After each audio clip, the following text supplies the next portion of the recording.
श्रीमद् भगवद गीता 5वां अध्याय कर्मसन्न्यास योग। श्रीमद् भगवद गीता तीसरे और चौथे अध्याय में अर्जुन ने भगवान श्रीकृष्ण के मुख से कर्म की अनेक प्रकार से प्रशंसा सुनकर और उसके अनुसार बरतने की प्रेरणा और आज्ञा पाकर साथ साथ में ये भी जाना कि कर्मयोग के द्वारा भगवत स्वरूप का तत्वज्ञान अपने आप ही हो जाता है। चौथे अध्याय के अंत में भी भगवान ने उन्हें कर्मयोग प्राप्त करने को आज्ञा दी है, परंतु बीच बीच में ब्रह्माज्ञावप्रे यज्ञम यज्ञेन वोपजुन्ति तद्वेद्धि प्राणिपातेन आदि वचनों के द्वारा ज्ञानयोग की कर्म संन्यास की प्रशंसा सुनी। इससे अर्जुन इन दोनों में अपने लिए कौन सा साधन श्रेष्ठ है उसका निश्चय न कर सका, इसलिए उसका निर्णय अब भगवान के श्रीमुख से ही हो। इस उद्देश्य से अर्जुन पूछते हैं।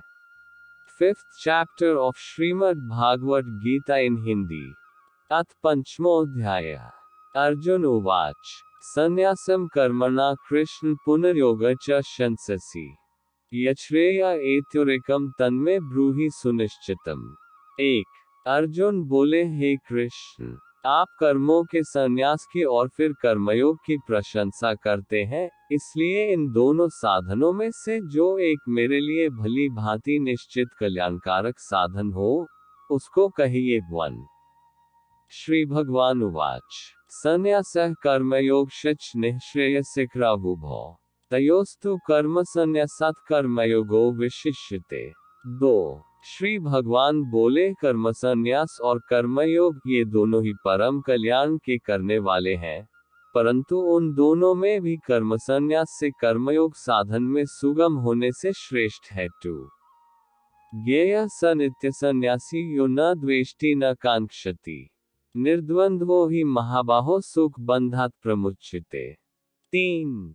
हे अर्जुन, जो पुरुष किसी से द्वेष नहीं करता है और न किसी की आकांक्षा करता है, वह कर्मयोगी सदा सन्यासी ही समझने योग्य है, क्योंकि राग द्वेषादि द्वंद्वों से रहित पुरुष सुखपूर्वक संसार बंधन से मुक्त हो जाता है। 3।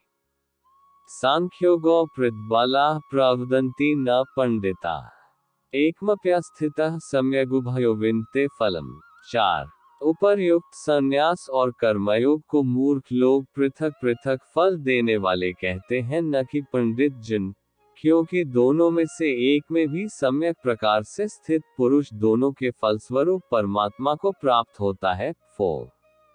यत्सांख्यैः प्राप्यते स्थान तद्योगैरपि गम्यते एकम सांख्यम यः योग च यः पश्यति स पश्यति। 5।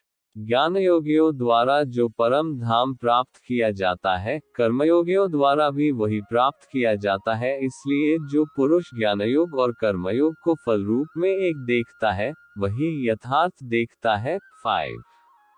संन्यासस्तु महाबाहो द्वैखमाप्तुमयोगतः योगयुक्तो मुनिर्ब्रह्म न चिरेणाधिगच्छति। 6।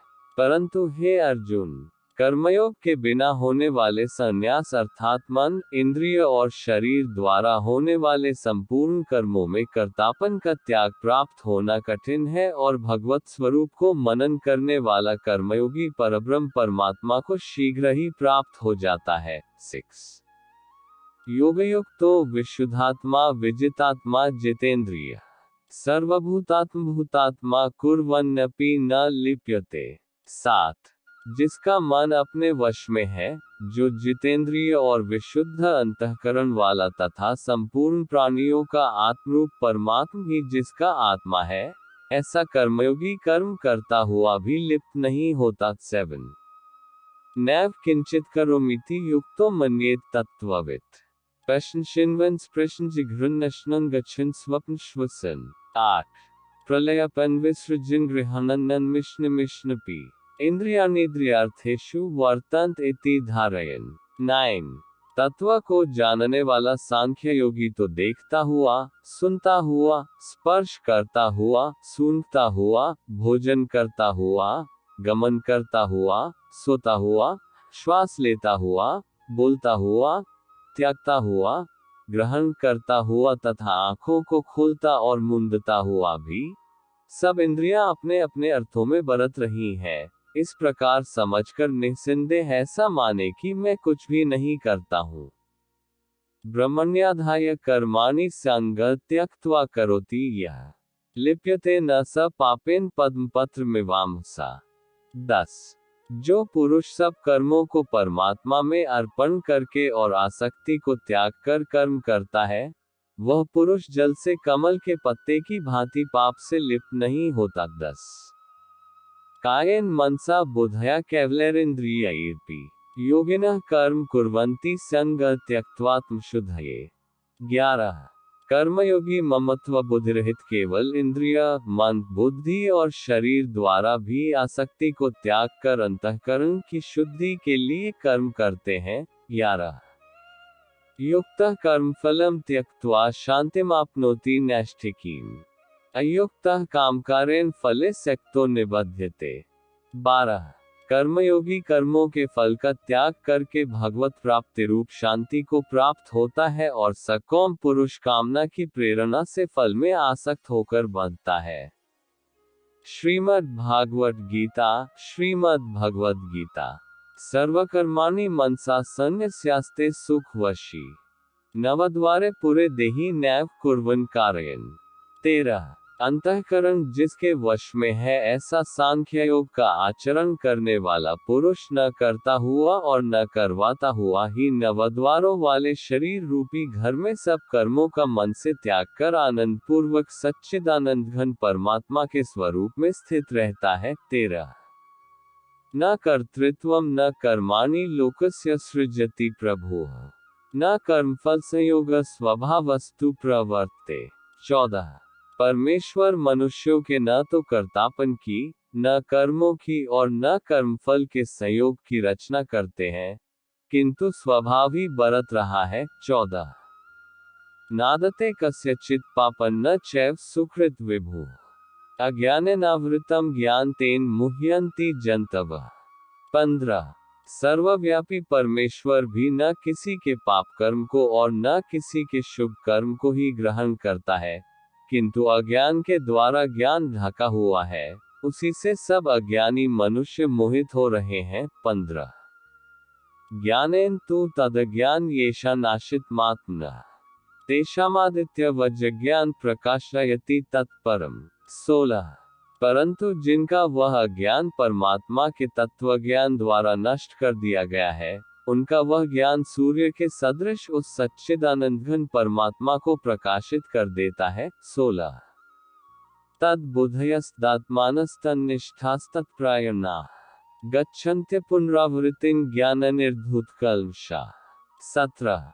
जिनका मन तद्रूप हो रहा है, जिनकी बुद्धि तद्रूप हो रही है और सच्चिदानंदघन परमात्मा में ही जिनकी निरंतर एक ही भाव से स्थिति है, ऐसे तत्प्रयण पुरुष ज्ञान के द्वारा पापरहित होकर अपुनरावृत्ति को अर्थात परम गति को प्राप्त होते हैं। 17। विद्याविनय संपन्ने ब्राह्मणे गावी हस्तिनी शुनि चैव श्वपाके च पंडिताः समदर्शिनः। 18। वे ज्ञानीजन विद्या और विनययुक्त ब्राह्मण में तथा गौ, हाथी, कुत्ते और चांडाल में भी समदर्शी होते हैं। 18। इह त्यजितः सर्गो एषा साम्ये स्थित मनः निर्दोष ही सम ब्रह्म तस्माद् ब्रह्मणि ते स्थिताः। 19। जिनका मन समभाव में स्थित है, उनके द्वारा इस जीवित अवस्था में ही संपूर्ण संसार जीत लिया गया है, क्योंकि सच्चिदानंदघन परमात्मा निर्दोष और सम है, इससे वे सच्चिदानंदघन परमात्मा में ही स्थित है। 19।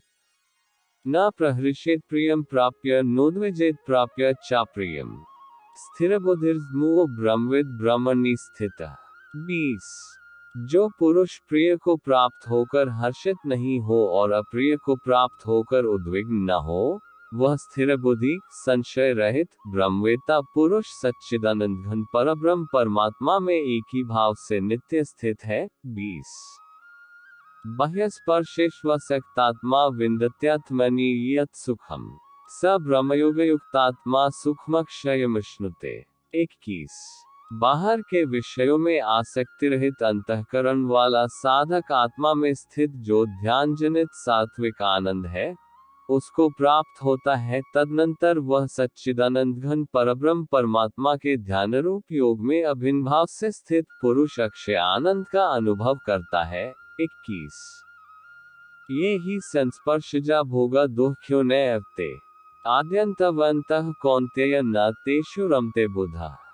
22 जो ये इंद्रिय तथा विषयों के संयोग से उत्पन्न होने वाले सब भोग हैं, यद्यपि विषयी पुरुषों को सुखरूप भासते हैं तो भी द्वैत के ही हेतु हैं और आदि अंत वाले अर्थात अनित्य हैं। इसलिए हे अर्जुन, बुद्धिमान विवेकी पुरुष उनमें नहीं रमता। 22 शक्नोति है यह सोढ़ो प्राक शरीर विमोक्षणात् कामक्रोधद भाव वेग से युक्त स सुखी नरः। 23 जो साधक इस मनुष्य शरीर में शरीर का नाश होने से पहले पहले ही काम क्रोध से उत्पन्न होने वाले वेग को सहन करने में समर्थ हो जाता है, वही पुरुष योगी है और वही सुखी है। 23 योन्तः सुखोन्तरारांस्तथान्तर ज्योतिरेव यः स योगी ब्रह्मनिर्वाण ब्रह्मभूतोऽधिगच्छति।